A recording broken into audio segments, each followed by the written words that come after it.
நசுக்கப்பட்ட ஒருவன். உங்களுக்கு புரிந்திருக்கும் யார் என்று. புரிஞ்சுதா? நான் இங்க வந்த உடனே தலை நசுக்கப்பட்ட ஒருவன், அவனுக்கு தலை இல்லை, வால் மட்டும்தான் இருக்கிறது. அந்த தலை நசுக்கப்பட்டவன் இந்த பகுதியில சிலரை தலையில வலியை உண்டு பண்ணி கொண்டிருக்கிறான், தலையில பாரத்தை உண்டு பண்ணி கொண்டிருக்கான், மைண்ட குழம்ப வைக்கிறான், சிந்தையை குழம்ப வைக்கிறான், என்ன செய்யணும்னு தெரியாம குழப்பி விட்டுட்டு இருக்கிறான். ஆவியானவர் சொன்னார், இவனை சபித்து விட்டு போ, இவனை கடிந்து அப்புறப்படுத்தி விட்டு போ. நான் வந்து உட்கார்ந்த போது ஆவியானவர் எனக்கு இதை சொன்னார். அந்த தலை நசுக்கப்பட்ட வலு சர்ப்பம் உங்கள் பகுதியை விட்டு நிர்மூலமாக போகிறது. கரங்களை தட்டி, எல்லாரும் கரங்களை தட்டுங்க, எல்லாரும் கரங்களை தட்டுங்க. அதனுடைய கிரியைகளை கர்த்தர் அளிக்கிறார். இனி வலு சர்ப்பம் கொண்டு வருகிற கோபங்கள் பாம்பை போல சீறி நிற்கிற அனுபவங்கள் மாறும். விசுவாசிக்கிற தேவ மனிதர்கள் கரங்களை தட்டி ஏற்றெடுத்துக் கொள்ளுங்க. ஆமே, உங்க வாழ்க்கையில பாம்பை போல உங்களை கொத்த நினைக்கிற ஆவிகள் விலகி போகும். அதனுடைய தலை ஆண்டவர் நசுக்கி வைத்திருக்கிறார். அவன் வாளால செயல்பட நினைக்கிறான். நமக்கு கத்த தலையை வச்சிருக்கிறாரு, அவனை நம்ம உடைக்கணும். எல்லாரும் கரங்களை தட்டுங்க. வாள் இருக்கிறவன் மத்தியில நாம ஜெயிக்கணும், ஜெயிக்கணும். நமக்கு ஆண்டவர் தலையை வச்சிருக்கிறார். அல்லேலூயா. எனக்கு அதை திட்டமா வெளிப்படுத்தினதுனால சொல்லிட்டு போறேன். அவனுடைய கிரியைகளை இன்றிலிருந்து கர்த்தர் இந்த பகுதியில் அழிப்பார். அவனுடைய கிரியைகள் இனி செயல்படாதபடி கர்த்தர் அவனை அழிப்பார். அந்த கிரியைகள் அழிக்கப்படும். கரங்களை தட்டி சொல்லுங்க, அழிக்கப்படும். அந்த கிரியைகள் இனி உங்கள் குடும்பத்துக்கு நேராய், உங்களுக்கு நேராய், பிள்ளைகளுக்கு நேராய் வராது. பெற்றோர் பேசும்போது பிள்ளைகளை கோபப்பட வைக்கிறான், மனைவியோடு புருஷனை கோபப்பட வைக்கிறான், புருஷனோடு மனைவியை கோபப்பட வைக்கிறான். அவன் கோபத்தை கொண்டு வந்து உங்களை அடிமைப்படுத்த வேண்டும் என்று நினைத்துக் கொண்டிருக்கிறான். இடத்துல வந்தபோது அந்த கோபத்தின் ஆவி அதிகமாய் உணர்ந்தேன். யார் பேசினாலும் சமாதானம் இல்லை. யாருக்குள்ள அது நான் ஏன் ஆண்டவரேன்னு கேட்டப்ப ஆண்டவர் சொன்னாரு, கோபக்காரன் இந்த பகுதியில கிரியை செய்து கொண்டிருக்கிறான். அந்த கோபக்காரனை கடிந்து கொள். கோபத்தை உண்டு பண்ணுகிற வலுசர் பாவியை இயேசுவின் நாமத்தினாலே நான் கடிந்து கட்டுகிறேன். ஹல்லேலூயா, ஹல்லேலூயா. எல்லா தேவ ஊழியக்காரன கருத்தை வைத்து சொல்லுங்க. நாம இணைஞ்சு கட்டுவோம். நம்ம எல்லாரும் சேர்ந்து அவனுடைய கிரியைகளை அழிப்போம். அதுக்காக தான் கர்த்தர் நம்ம ஊழியத்துக்கு அழைச்சார். ஆமென்.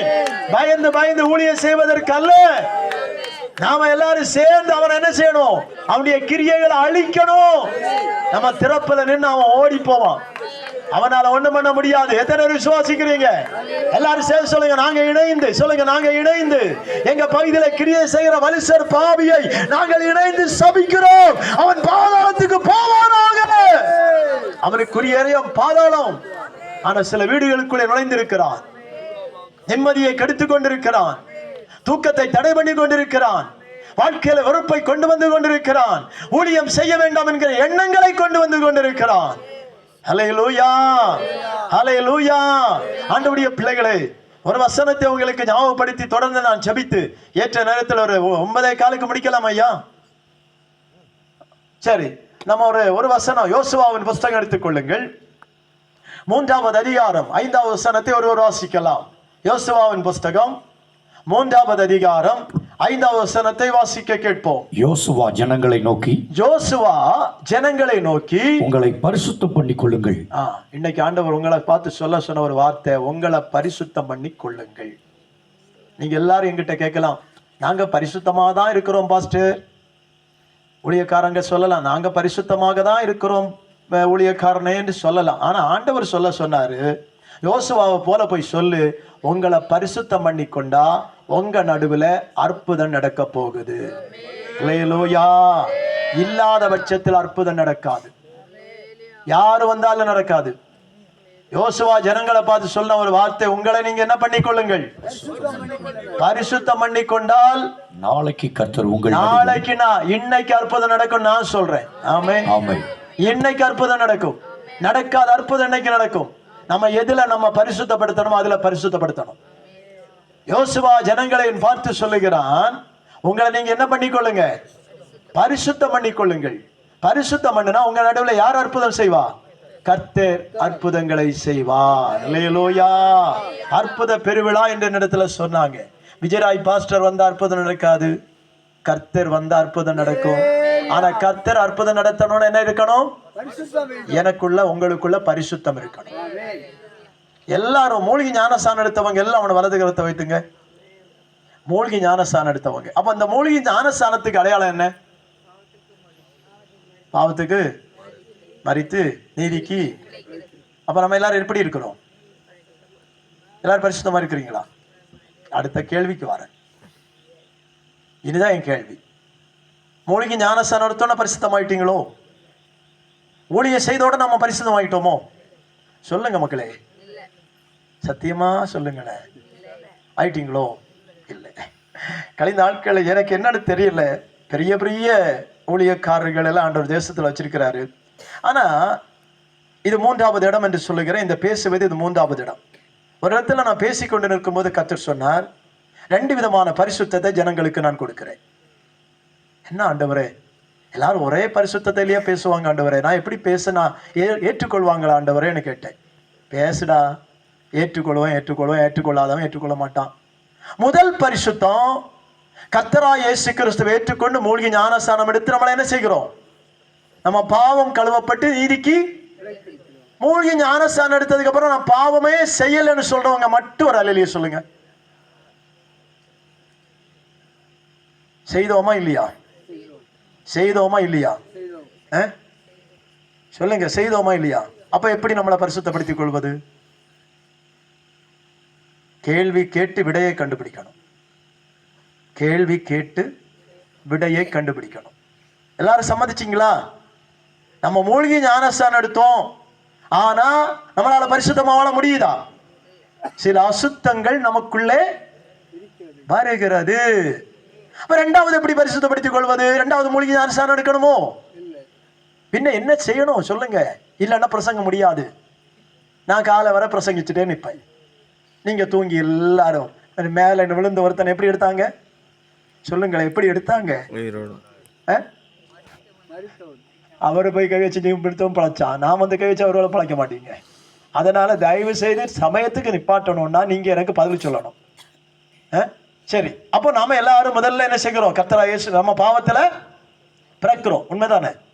பாவத்துல தானே பிறக்கிறோம், உண்மையா இல்லையா? நம்ம எல்லாரும் பாவத்துல தான் பிறக்கிறோம். பாவம் கழுவும்படி மூழ்கி ஞானஸ்நானம், மூழ்கி ஞானஸ்நானம் தான் உண்மையான ஞானஸ்நானம். வேற ஞானஸ்நானத்துக்கு என்ன இல்லை, மாற்று கருத்து ஒன்றும் கிடையாது. மூழ்கி ஞானஸ்நானம் எடுத்ததுக்கு அப்புறம் நம்ம பரிசுத்தமா வாழணும். ஆனா சாத்தான் உலகத்துல இருக்கிற காலம் வரையிலும் உங்களை என்னையும் பரிசுத்தமா வாழ விட மாட்டான். இது ஏதாவது பிரசங்கமார் வந்து பிரசங்கிச்சிருக்கிறாங்களோ என்ன எனக்கு தெரியல. எல்லாரும் நாங்க பரிசுத்தமா இருக்கிறோம், நாங்க உடலோட சொர்க்கத்துக்கு போவோம். ஒருத்தரும் உடலோட போக முடியாது. சேவானை தவிர, என் நோக்க தவிர யாரும் என்ன செய்ய முடியாது. என் நோக்க தான் எப்படி போனாரு? அடியே நம்ம எல்லாரும் அப்படி போவோமா? ஏன் தெரியுமா? ஒருத்தனை கட்டவிழ்த்து விட்டு இருக்கிறார், உங்களை என்னை நரகத்துல தள்ள. ஆமே. எல்லாரும் நினைக்கிறது பாவம்னா விபச்சாரம், வேசித்தனம், கொலை, கொள்ளை, அட்டூழியம், அப்படிதான் நினைக்கிறீங்க. பைபிள் எடுத்து வாசிங்க. பாவம் என்றால் என்னன்னு நிறைய சொல்லப்பட்டிருக்கிறது. கோபம், வைராக்கியம், பொறாமை, அடுத்தவங்களை தூசிக்கிறது, அடுத்தவங்களை தரக்குறைவா பேசுறது. நான் இந்த மேடையில் என்னன்னு ஒரு ஊழியக்காரனை தரக்குறைவா பிரசங்கம் பண்ண நான் யாரானேன்? பாவி ஆயிட்டேயா. இன்னைக்கு நிறைய ஊழியக்காரங்க பிரசங்கம் நீங்க கவனிக்கிறீங்களா? அவன் ஊழியம் சரியில்லை, இவன் ஊழியம் சரியில்லை, அவங்க ஊழியம். அப்ப நான் இப்படி பிரசங்கம் பண்ணா என் ஊழியம் எப்படி இருக்குது? அப்படியெல்லாம் நம்ம பேசுவதற்கு நமக்கு என்ன இல்லை, ரைட்டு இல்லை. அவனை நியாயம் தீர்ப்பது கர்த்தர், உண்மையா இல்லையா? சரி, அப்ப நான் சப்ஜெக்டுக்கு வரேன். நம்மளை பரிசுத்தப்படுத்தி கொண்டால் நமக்கு என்ன நடக்கும்? அற்புதம் வேணுமா வேண்டாமா? உங்களுக்கு அற்புதம் வேணுமா வேண்டாமா? விஜயராய் பாஸ்டர் தொட வேண்டிய அவசியம் இல்லை, இயேசு தொட்டா போதும். இயேசு தொட்ட அற்புதம் இன்னைக்கு வெளிப்பாடுல சில அற்புதம் நடந்திருக்கு. நீங்க விசுவாசித்தால் அந்த அற்புதத்தை நீங்க காண்பீங்க. ஆமென். ஹல்லேலூயா, ஹல்லேலூயா. ஆண்டவருடைய பிள்ளைகளே, இந்த ஊழியத்தில் அனுபவ தம்பி ஆரம்பத்தில் சொன்னா அவனுக்கு எல்லாம் ஞாபகம் இருக்கிறது. நானும் அதை எனக்கும் சிலதை அவன் ஞாபகப்படுத்தினான். அந்த ஆரம்ப ஊழியங்களில் நடந்த அற்புத அடையாளங்கள் எல்லாம் அவன் கண்டிருக்கிறான், பார்த்திருக்கிறான். பல கேன்சர், திருமணமாகி பல வருடங்கள் குழந்தை இல்லாதவங்களுக்கு குழந்தை. ஆமாம், எழும்பி நடக்க முடியாத கடந்தவன் எழும்பி நடந்தான். ஆனால் ஒருத்தனுக்கு நன்றி இல்லை. ஒருத்தனுக்கு என்ன இல்லை? நன்றி மறப்பது நன்றன்று, நன்றல்ல அன்றே மறக்கணும். ஹல்லேலூயா. நான் பேசுறதுல உங்களுக்கு ஏதாவது பிடிக்காது இருந்தா மனசுல வச்சுட்டு போகக்கூடாது, விட்டுட்டு அங்க போகணும். அப்படித்தானே? அப்படித்தானே?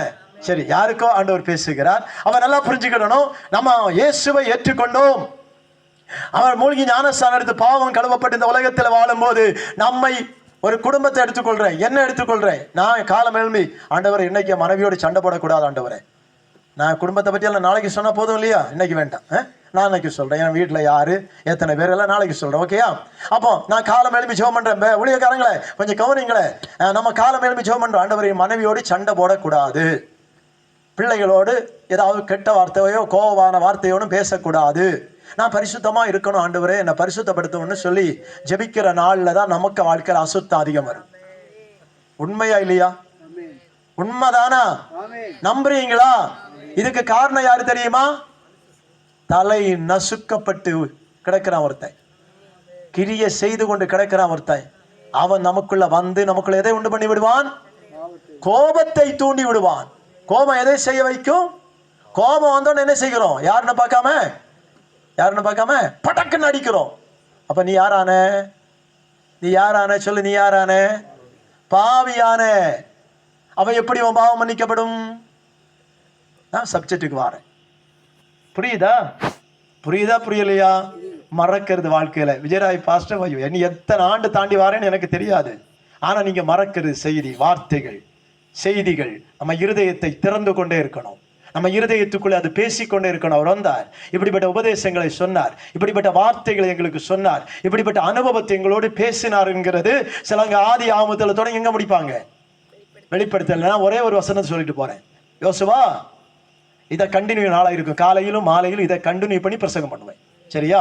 இந்த யோசுவாவின் புஸ்தகம் 3:5 கண்டினியூ பண்ணி நாளை காலை நாளை மாலை செய்தி இருக்கும், தொடர்ச்சியா இருக்கும், அது வாக்குத்தத்தமா இருக்கும், உங்களுக்கு அது நிறைவேறுகிறதா இருக்கும். கரங்களை தட்டி எல்லாரும் உற்சாகமாய் கரங்களை தட்டி கர்த்தருடைய ஆவியானவர் உங்களோடு நிச்சயமாய் பேசுவார்.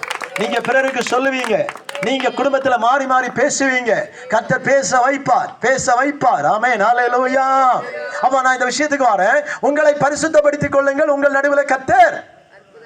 அப்ப நாம எல்லாரும் நம்ம வாழ்க்கையில நம்ம நீதிமான் அல்ல, நம்ம வாழ்க்கையில சில குற்றங்கள் குறைகள் உண்டு, ஆனா அதை வைத்துக் கொண்டு வாழ்வதை ஆண்டவர் விரும்பவில்லை. அப்ப என்ன செய்யணும்? பைபிள்ல சூப்பரா எனக்காக எழுதப்பட்ட ஒரு வசனம் உண்டு. தன் பாவத்தை மறைக்கிறவன் வாழ்வடையான், அதை அறிக்கை செய்து விட்டு விடுகிறவனோ இரக்கம் வருவான், இரண்டாவது பரிசுத்தமாக்கப்படுவான். ஹல்லேலூயா.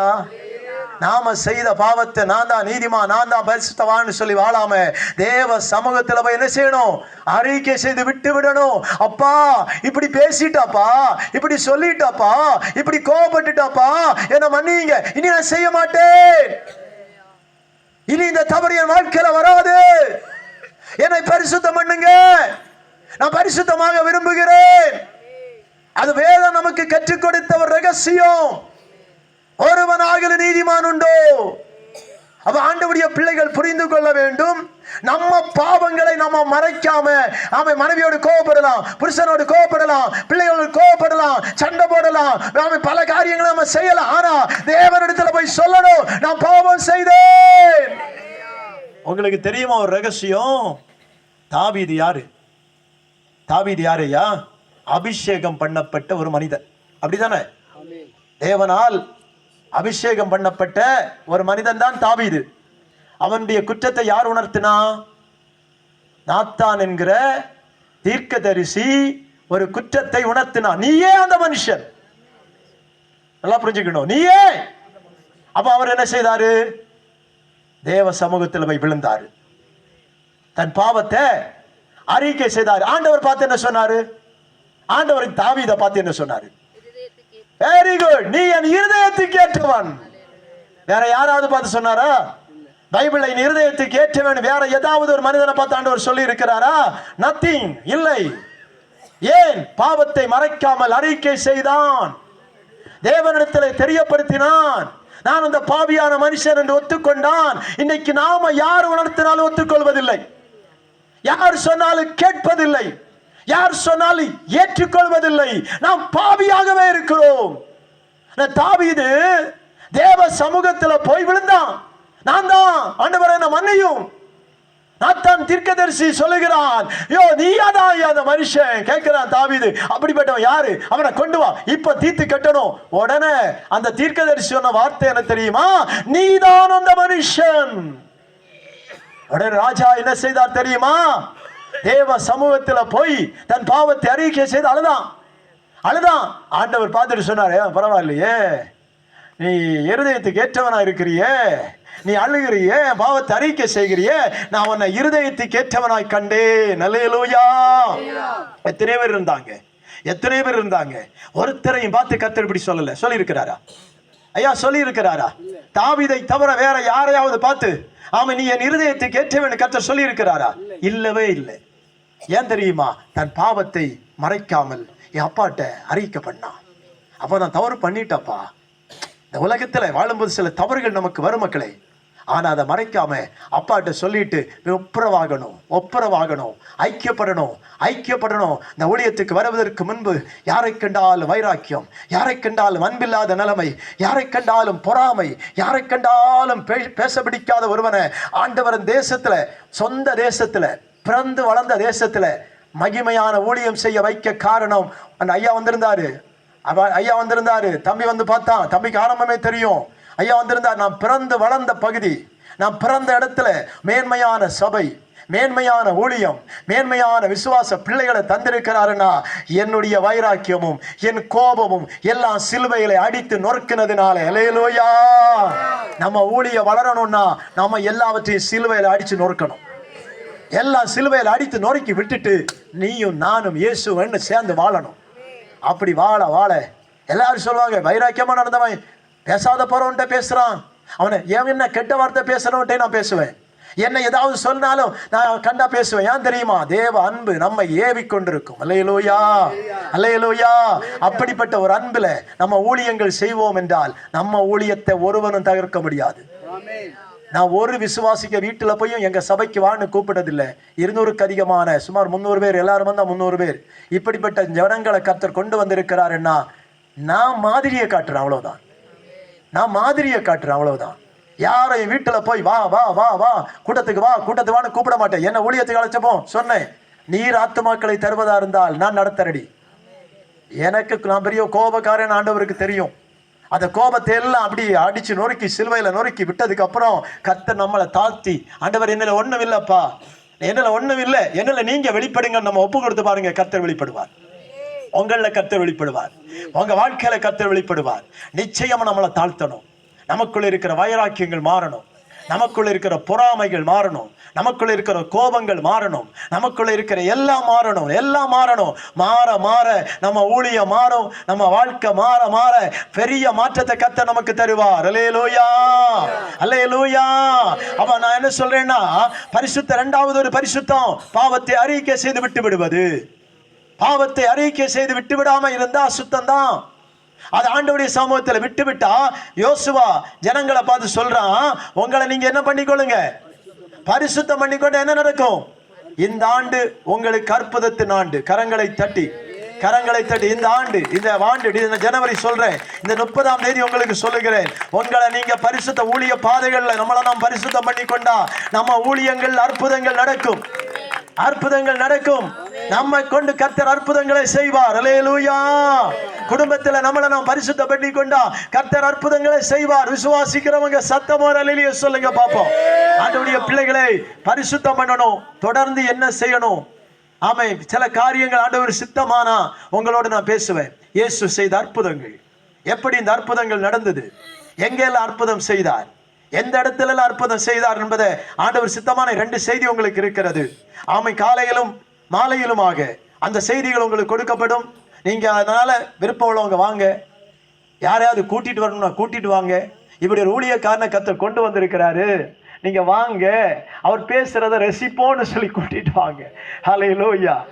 கர்த்தர் நல்லவர் என்பதை ருசித்து பார்ப்போம் என்று சொல்லுங்கள். அவரை ருசிக்க நம்ம வாழ்க்கையில நிறைய அனுபவங்கள் கிடைக்கும். ஆமென். ஹல்லேலூயா. அவரை ருசிக்கணும். கர்த்தர் நல்லவர் என்பதை ருசித்து பாருங்கள். அவரை ருசித்தால் அற்புதங்களை காண்போம். ஹல்லேலூயா. உங்க நடுவில் அற்புதம் நடக்கும். இப்ப சொல்லட்ட அந்த வலது தயவு செய்து யாராவது இருந்தா இப்போ ஒரு அற்புதம் நடக்க போகுது. இந்த வலது கை தோள்பட்டையில வலி, இந்த வலது கை ஷோல்டர் அப்படி இருக்குன்னா உயர்த்துங்க. எஸ், என் ஆண்டவர் உணர்த்துறதுனால எல்லாரும் கண்காண. இப்போ இந்த வலது ஷோல்டர்ல இருக்கிற வலியை கர்த்தர் மாற்ற போகிற. உங்களை எதிலாவது பரிசுத்தப்படுத்தி கொள்ளணும்னா இன்னைக்கு சொல்லுங்க, ஆண்டவரே இந்த விஷயத்துல நான் பரிசுத்தமாகணும், என்ன பரிசுத்தப்படுத்துங்கன்னு சொல்லுங்க. இந்த இரவு, இந்த டைம் இது எல்லாரும் கண்களை மூடுங்க. கரத்தை வைத்தினவங்களுக்காக நான் ஜெபிக்க போகிறேன். கரத்தை வைத்தினவங்களுக்காக நான் ஜெபிக்க போகிறேன். எல்லாரும் கண்களை மூடுங்க. ஆவியான ஒரு அற்புதத்துக்கு ஒரு அடையாளமாய் இந்த காரியத்தை சொல்ல எனக்கு சொன்னதுனால இப்ப நீங்க வலது கரத்தை வைத்து இருக்கிறீங்க.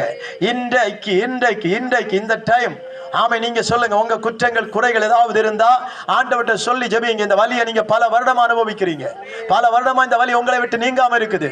இப்ப ஆண்டவர்கிட்ட சொல்லுங்க, ஆண்டவரே நான் இந்த தவறு பண்ணினேன், இந்த சகோதரியை குறித்து இல்ல இந்த நபரை குறித்து நான் தரக்குறைவா இல்ல மோசமா இல்ல வேற ஏதோ மனசுல நினைச்சேன் இல்ல நான் பேசினேன், என்ன மன்னியும். இந்த வலி இப்ப மாறும், இந்த வேதனை இப்ப மாறும். ஆண்டவர் சொன்ன வார்த்தை நிறைவேறும். உங்களை நீங்கள் பரிசுத்தம் பண்ணிக் கொள்ளுங்கள். உங்கள் நடுவில் அற்புதத்தை ஆண்டவர் செய்வார்.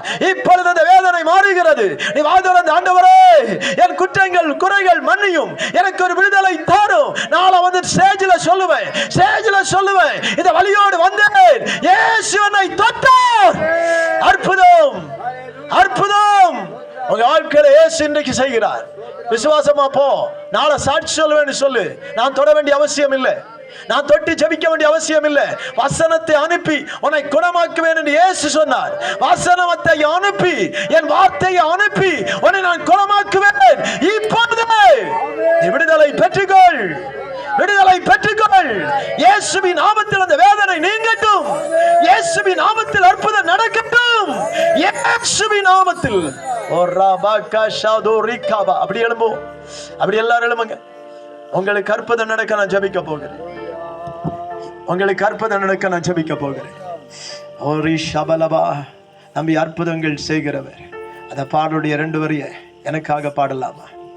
ஓரா ஷபரவா, அதிசயங்கள் செய்கிறவர் நமக்குள் வசிக்கிறாரே. அற்புதங்கள் அதிசயங்கள் செய்கிறவர் நம் அருகில் இருக்கிறார். அற்புதங்கள் செய்கிறவர் நமக்குள் வசிக்கிறார். அதிசயங்கள் செய்கிறவர் அருகில் இருக்கிறார். அற்புதங்கள் செய்கிறவர் நமக்குள் வசிக்கிறார். தண்ணீரை இரத்தமாய் மாற்றினார் அதிசயம். தண்ணீரை இரத்தமாய் மாற்றினார் அதிசயம். கச்சாடி தண்ணீரை ராட்சசமாய் மாற்றினார் அதிசயம். தண்ணீரை ராட்சசமாய் மாற்றினார் அதிசயம். அதிசயங்கள் செய்கிறவர் அருகில் இருக்கிறார். அற்புதங்கள் செய்கிறவர் நமக்குள் வசிக்கிறார். குருடருக்கும் செவிடருக்கும் சுகம் தந்தார் அதிசயம். குருடருக்கும் செவிடருக்கும் சுகம் தந்தார் அதிசயம். ஒரு சொல்லாலே மரித்தோர் அதிசயம். ஒரு சொல்லாலே மரித்தோர் அதிசயம். செய்கிறவர் அருகில் இருக்கிறார். செய்கிறவர் நமக்குள்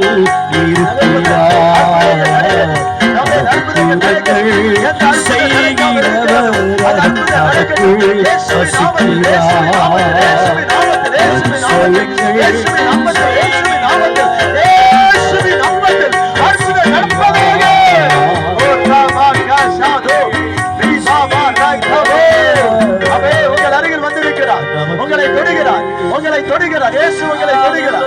உங்களுடைய பலவீனங்கள் மாறுகிறது, உங்களுடைய வேதனைகள் நீங்குகிறது, சில பிரச்சனைகள் மாறுகிறது. வருகிறது. ஆமென். குடும்பத்திலே சமாதானம் வருகிறது. ஆமென். இயேசு உங்கள் அருகில் வருகிறார். ஆமென். இயேசு உங்களை தொடுகிறார். ஆமென். இயேசுவின் கர்மம் உங்கள் மேல் நீட்டப்படுகிறது. சிலருடைய பலவீனங்கள் முற்றிலும் விலகி போகிறது. சிலருடைய போராட்டங்கள் முற்றிலும் விலகி போகிறது. இயேசுவின் ஆணிப்பாடுள்ள கரம் உங்கள் சிரசில் அமருகிறது. உங்கள் குடும்பத்துக்கு ஒரு சமாதானம் வருகிறது. சகோதரி, இன்று வரை நீ அழுத கண்ணீரை கர்த்தர் கண்டார். உன் கண்ணீர் துடைக்கப்படுகிற நாள் வந்துவிட்டது. விசுவாசத்தோடு கரங்களை தட்டி சொல்லு, என் கண்ணீர் இந்த நற்செய்தி கூட்டத்தின் மூலமாய், இந்த முதல் நாள் வார்த்தை மூலமாய் என் கண்ணீரை கர்த்தர் கண்டு என் கண்ணீரை துடைத்தார் என்று விசுவாசித்து ஆண்டவரை கரந்தடி நன்றி சொல்லுங்க. கர்த்தருடைய கரம் நீட்டப்படுகிறது. கர்த்தர் உங்களை தொடுகிறார். இயேசு உங்களை தொடுகிறார். இயேசுவின் கரம் உங்கள் மேல் அமர்ந்துகிறது. பலருடைய சரீரத்தில் இருக்கிற வேதனைகள் மாறுகிறது. உங்களுடைய குடும்பத்திலே சமாதானம் வருகிறது. உங்கள் பிரச்சனை கடன் கடன் கடன் என்று கலங்குகிறவங்க உங்களுக்காக ஜெபிக்க ஆவியானவர் உணர்த்துகிறார். கடன் பாரம் கடன் பாரம் அப்படியே கருத்தை வைத்துங்க. யார் கடன் பாரத்தோடு நிற்கிறீங்களோ, உங்க குடும்பத்துல கடன் பாரம் இருக்கும் என்றால் எப்பொழுது நீங்க கரத்தை வைத்து ஜெபிக்கலாம். ஆண்டவரே, இவ்வளவு லட்சம் ரூபாய் நான் கடனோடு இருக்கிறேன், என் குடும்பத்துல கடன் இருக்கிறது, கடனை மாற்றித்தாரும். ஊழியக்காரங்களை, நீங்க கடன் பாரத்தோடு ஊழியம் செய்கிறீங்க, கடன் பாரம் உங்களை அடிமைப்படுத்தி இருக்கிறது. ஆண்டவர் இந்த ஆண்டு சொல்லுகிறார், இந்த ஆண்டு சில நன்மைகள் உங்களுக்கு வரும். உங்கள் ஊழிய பாதைகள்ல வரும். நீங்கள் கடன் வாங்கி ஊழியம் செய்தது போதும். கர்த்தர் உங்களை கடன் வாங்குகிறவர்களாய் அல்ல, கடன் கொடுக்கிறவர்களாய் மாற்றுவார். விசுவாசிக்கிறவங்க கரங்களை தட்டி ஏற்றுக்கொள்ளுங்க. ஆமென். கரங்களை தட்டி ஏற்றெடுத்துக் கொள்ளுங்க. ஆண்டவரே, இந்த பிள்ளைகளுக்காக நான் ஜெபிக்கிறேன். ஆண்டவரே, கடன் பாரங்கள் மாறட்டும். நல்ல இல்லம் வேண்டும் என்று ஜெபிக்கிற பிள்ளைகள் இல்லத்தை பெறட்டும் இயேசுவின் நாமத்தில். எந்த நன்மை வேண்டும் என்று வாடகை வீட்டில் இருந்தால் ஆண்டவர் சொந்த வீடுகளை கொடுப்பீராக. பிள்ளைகளுடைய ஊழியங்களை ஆசீர்வதியும் ஆண்டவரே. இந்த பகுதியில் ஊழியம் செய்கிற ஊழியக்காரன் மனைவி பிள்ளைகள் ஆண்டவரே, இந்த ஊழியம் ஆசீர்வதிக்கப்படட்டும். ஆண்டவரே, என்னை அழைத்த வன்மையான ஊழியக்காரர்கள் ஊழியங்கள் ஆமென் குடும்பங்கள் ஆசீர்வதிக்கப்படட்டும். அப்பா, என்னுடைய குற்றங்கள் குறைகள் இருந்தால் மன்னியும். தாழ்த்தி நிற்கிறேன். இந்த பிள்ளைகளை ஆசீர்வதியும். பிள்ளைகளை நன்மையினால் நிரப்பும். ஆண்டவருடைய வார்த்தை இவர்களுக்கு நிறைவேறட்டும். இவர்கள் நடுவில் இந்த ஆண்டு அற்புதங்களை இவர்கள் காணட்டும். ஆமென். அந்நிய கண்கள் அல்ல, என் சொந்த கண்கள் காணும் என்று யோபு சொன்னது போல உங்க சொந்த கண்கள் காண சில அற்புதங்களை ஆண்டவர் செய்ய ஆரம்பித்து விட்டார். சில அற்புதங்கள் உங்களுக்கு நடக்க போகிறது. சில அற்புதங்களை நீங்க காண்பீங்க. நீங்க விசுவாசித்தா கரந்தட்டி, ஆண்டவர் எனக்கு இந்த அற்புதம் செய்வார், இந்த அற்புதம் எனக்கு நடக்கும், என் வீட்டில் என் பிள்ளைகளுக்கு நடக்கும், எனக்கு நடக்கும், எனக்கு நடக்கும் என்று சொல்றவங்க கரங்களை தட்டி ஏற்றெடுத்துக் கொள்ளலாம். பரலோக தகப்பனே, உம்முடைய கரத்தில் ஒப்பு கொடுக்கிறேன் அப்பா. தொடர்ந்து நீங்க பொறுப்பெடுத்துக் கொள்ளுங்க, நடத்துங்க, ஆசீர்வதியுங்க இயேசுவின் நாமத்தில். ஆமென்.